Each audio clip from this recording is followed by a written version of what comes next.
Hey everybody, my name is Laura and this is Nick. We are going to be doing the Wellness Wednesday today, and we are going to go over what you should look for when Googling your shoulder pain. Are you ready, Nick? I'm ready. I'm always so like excited once it's like loading, ready to go there.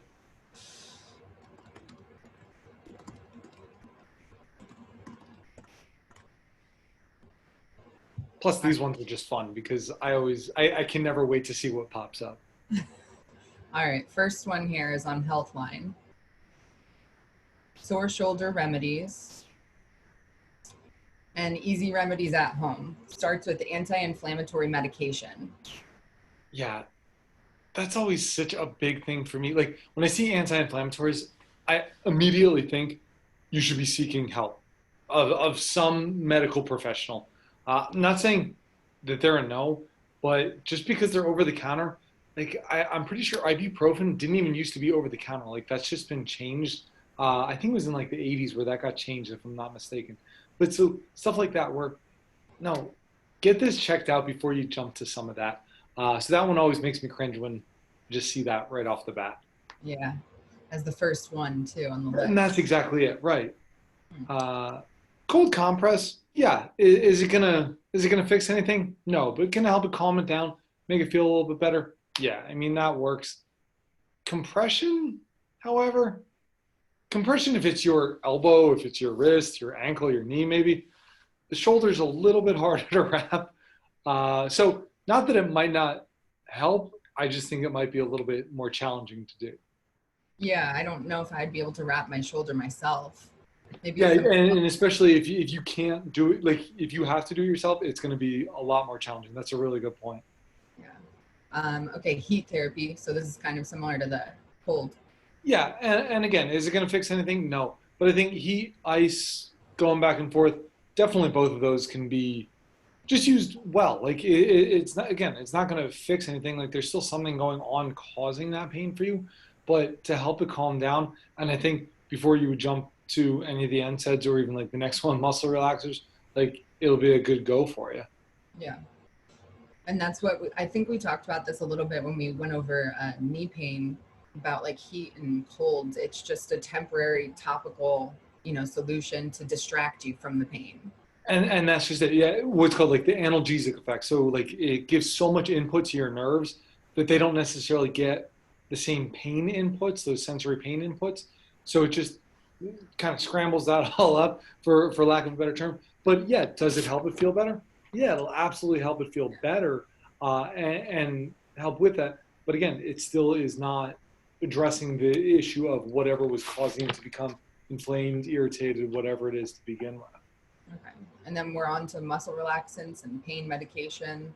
And so the wild one, I looked at this when you saw that, and it said, didn't this say home remedies? I think too, right? Where muscle relaxers, like if you just have them laying around, you should be consulting your doc why you're taking those.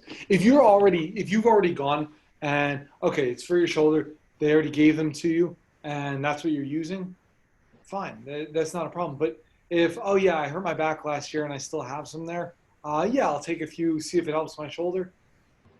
Still not going to be the best idea.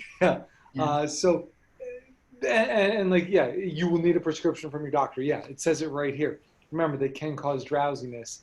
Uh, be careful with that. I don't necessarily like that as a home remedy start. Now, if it says your doctor may do one of the following, like when you go see him and it's prescribed, something like that, fine. Like that makes complete sense for sure. Sure. All right. And then we go to rest and activity modification. Well, you skipped over actually pain medication there, right? Sorry. But no, but I wanted to bring it up because it's the same thing. I think like we've talked about here. It's like all of these like talk to your doc, talk to your doc, talk to your doc before you start taking any of these pills, please. But yes, rest and activity modification. Okay, so it says stop or change the activity that may have caused the shoulder pain. It's important to move the shoulder gently. This helps keep muscles strong and flexible. Big thing with that is if you stop the activity, well, again, walking bothers it.